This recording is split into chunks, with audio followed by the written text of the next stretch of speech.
Welcome back to Spirit Spells and Magic. It's been a while, but I thought on Samhain I would upload another video.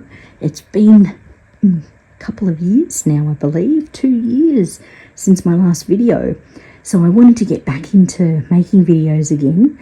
We've had some things go on in the past 2 years that have been a little bit hectic. We've moved house and we've lost our dog. Unfortunately, he died last year, and it's just been a bit of a whirlwind with my daughter going into high school and things like that. It's just been a crazy time.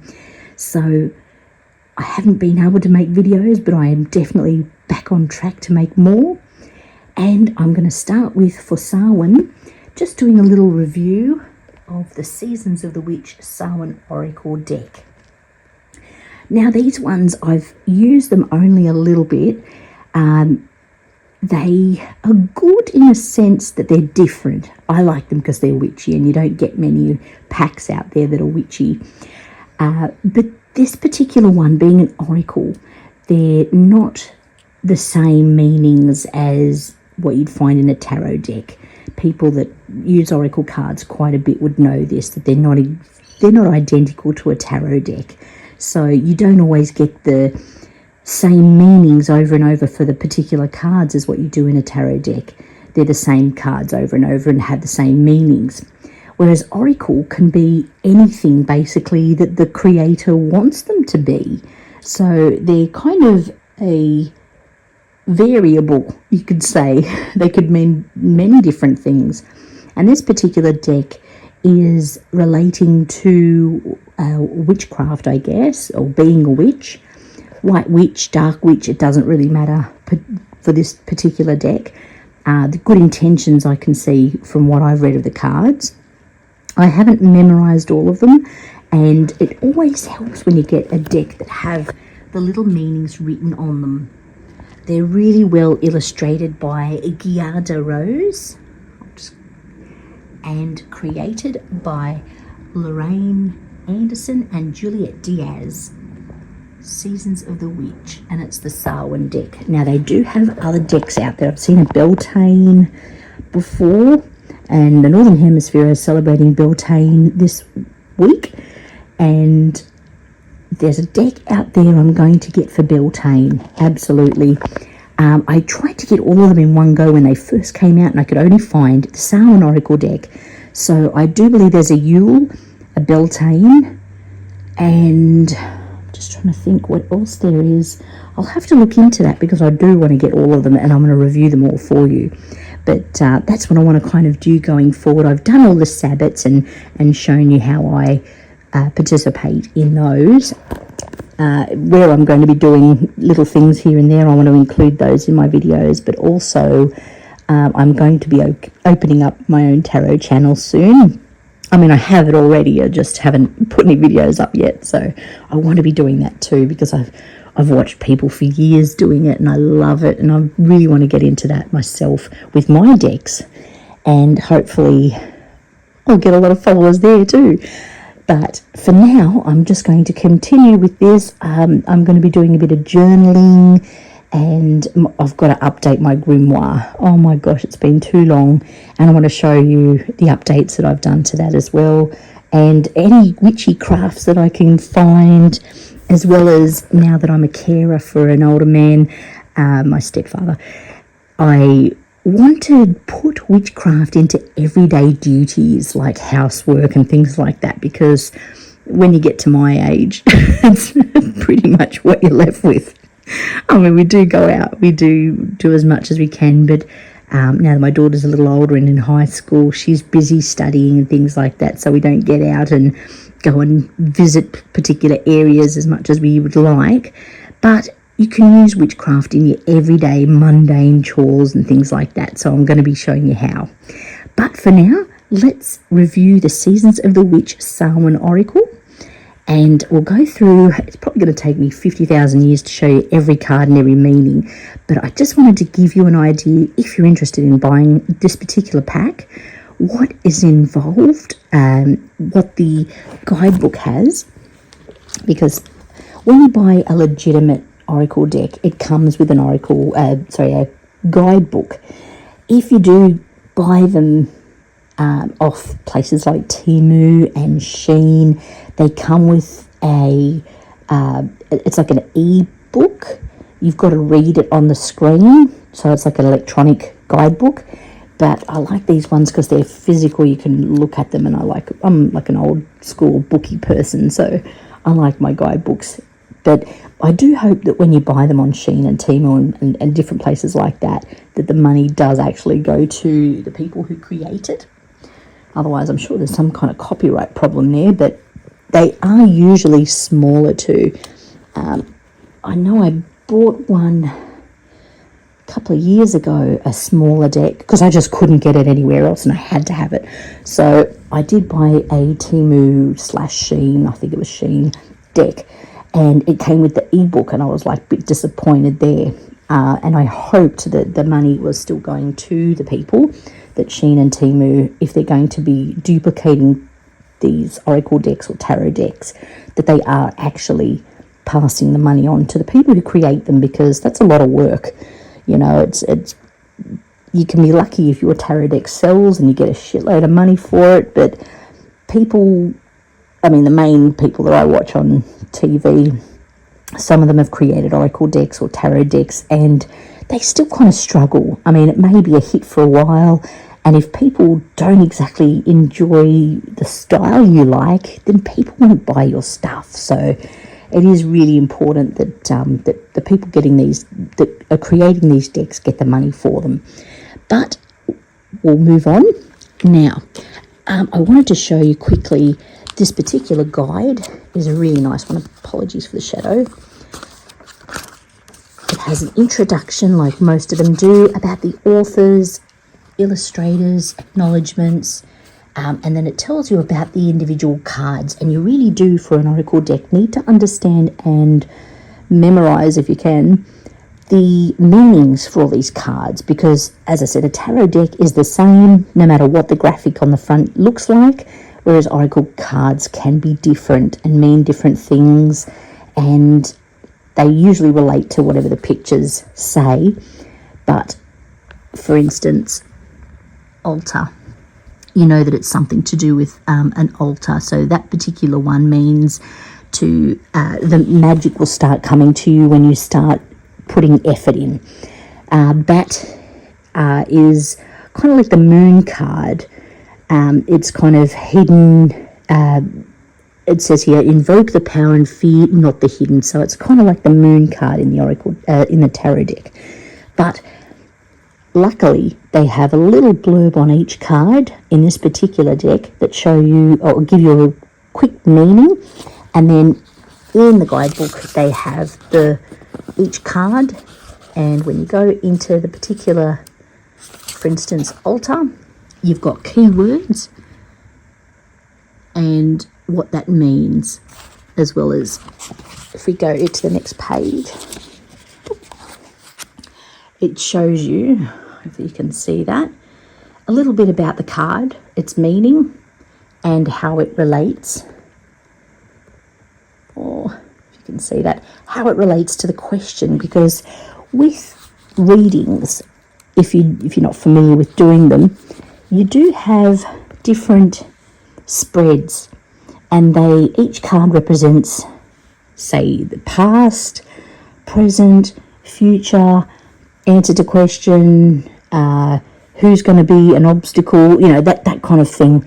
And each one of these spreads has different meanings for each card, like card 1, what am I calling to fruition right now? So there's different questions and different spreads based on those questions that you want to ask and obtain an answer through the reading.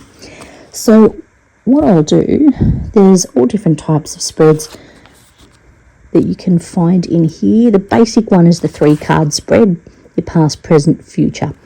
And I mean, it can get as in depth as a calendar spread if it has one. Nope. Maybe this particular one doesn't have.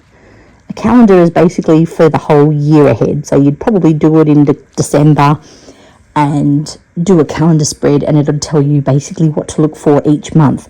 So that's a very in-depth one. But for basic, a 3-card, 1 card for past, 1 card for present, and 1 for future will give you an indication of basically how things are in your life.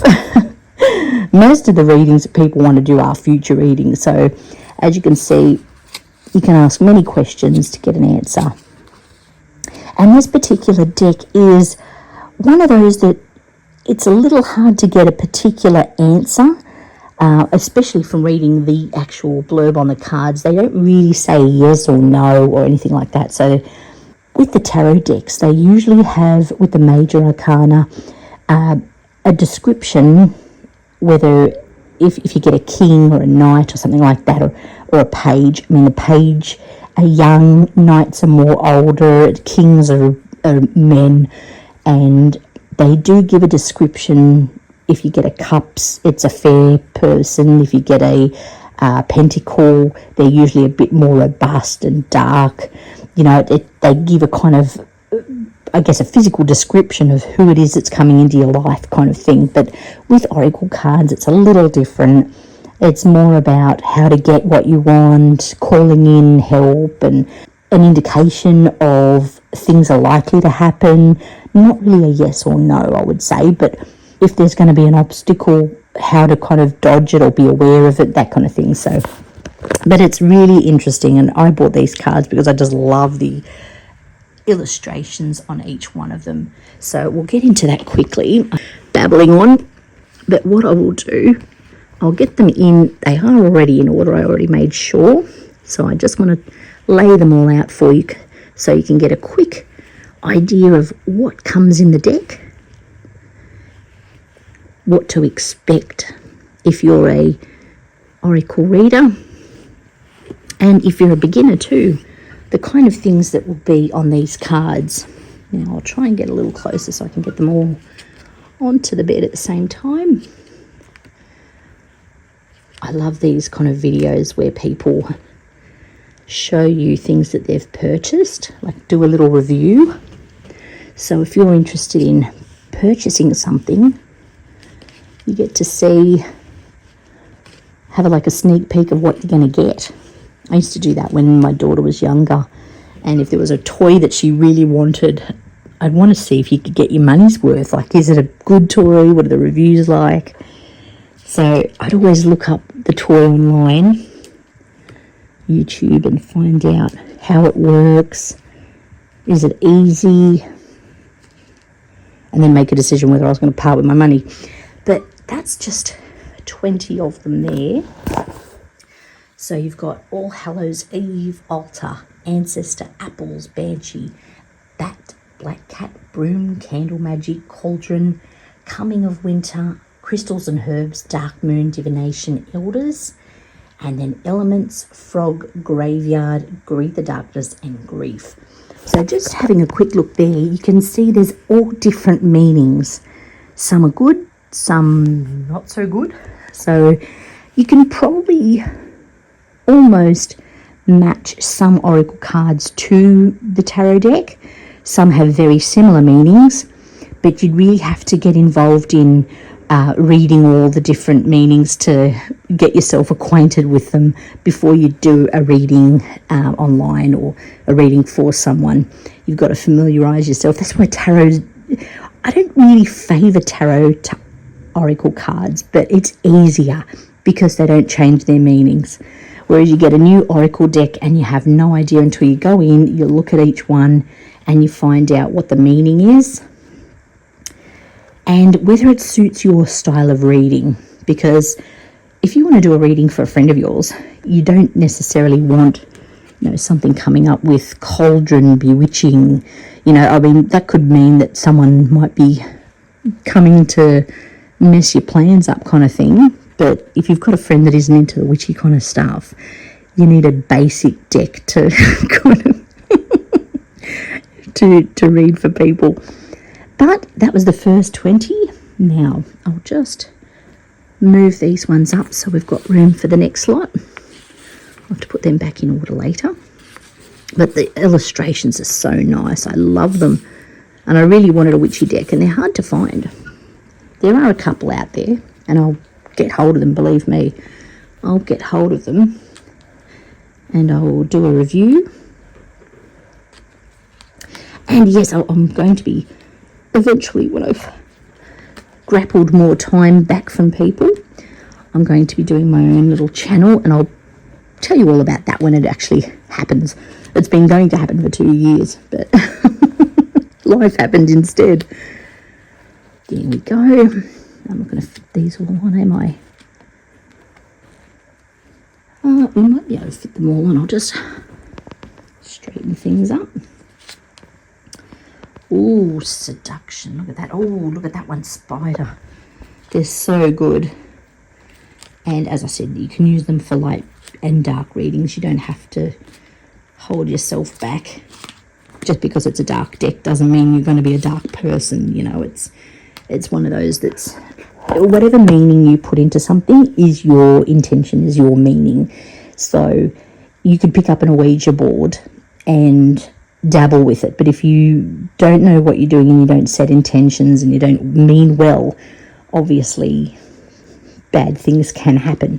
And there's always been that kind of stigma attached to tarot cards and oracle decks and things like that, that if you touch them, bad things are going to happen. But if you've got pure, good, white witch intentions, nothing negative can be brought your way. It's not something that as soon as you look at a tarot card, ghosts are going to haunt your life forever. It's your intention in it. If you go into something like a Ouija board and thinking that all dark things are going to happen and monsters and things, it's likely it will, because you're bringing that intention to yourself. So yeah, it's definitely, it doesn't matter what's painted on a card, it's how you put your intention into it, and what are your intentions? Are you pure or are you dark? You know, because obviously that is an inanimate object. It's the magic that you hold in yourself that's going to project itself onto these cards or into your life. But anyway, haunted, healer, intuition, journey, mischief, nature spirits, owl, potions and spells, protection, pumpkin. Oh, this is so cool. Rebirth, reflection, ritual, rooted and seduction, silence, spider, third harvest, transformation, and the underworld. Wow, third harvest. That could be even like a timing card there, because some tarot cards can indicate timing. I'll go into that when we do a tarot review, but as I said, you're best to obtain the guidebook and familiarise yourself once you get the deck on what different cards mean. I wish I'd used these more, but over the last 2 years I basically used them once, so I haven't memorised the cards. But as I said, luckily on each card they do have a little blurb or a little bit of information behind the meaning. And sometimes you can see from a card yourself and know a little bit about, say for instance, intuition.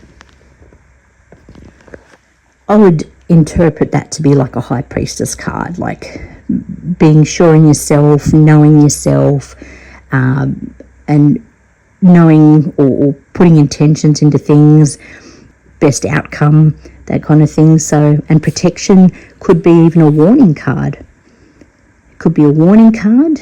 What does it say here? This is my house, stained by the very blood flowing through the walls, covered in vows of delicious prayers, yet deadly to those who dare lift its hidden.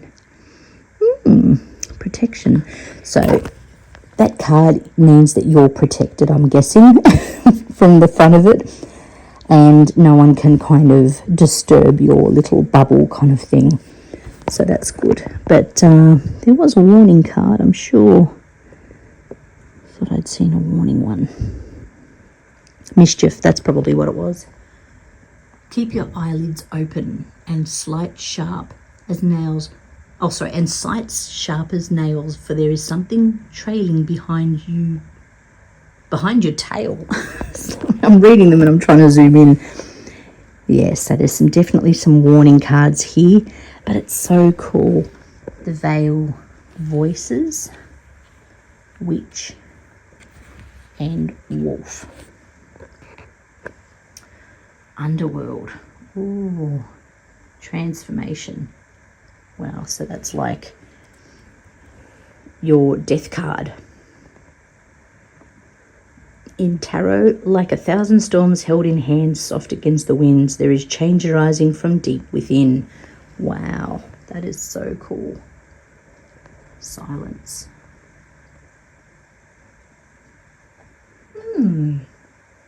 Rebirth. I like that one too. Yeah, so I love these cards. I think they're great. And you will too if you're interested in witch oracle cards and the sabbats too. So there's all different types of, there's cards for different sabbats, and they would probably be very similar to this. I mean, this is obviously being Samhain. It's close to death and the spirits and things like that, whereas Beltane or Ostara, different ones will have different kind of illustrations and meanings behind them. So it really depends what reading you want to do. But I've just been drawn to this deck for ages. I got it and then I haven't used it in what feels like 2 years. So I wanted to share that with you. And if you're interested in buying them, I definitely would recommend them. They are a little expensive compared to other decks. I think I paid about 30 odd, maybe more, plus postage. But it's worth it. They're beautiful cards. And as I said, you can get them on Shein and Temu and things like that. And I will review another deck that I have bought that way, just so you can see the difference. But they are smaller cards if you buy them that way, and they don't come with the guidebook, which is always very handy if you're a booky person and need to cite things easily. But yeah, well, I hope you enjoyed this episode. It was a quick one and very basic this time, but I do want to start making videos again and share different things with you. I want to be journaling, doing my grimoire, and I'll be showing you the stationery I'm purchasing, and it's all going to be related to witchy stuff and paganism and that kind of thing that I'm into. So if that's your kind of cup of tea, follow me, subscribe if you haven't already, and I'll see you in the next episode. Have a blessed Samhain, everybody.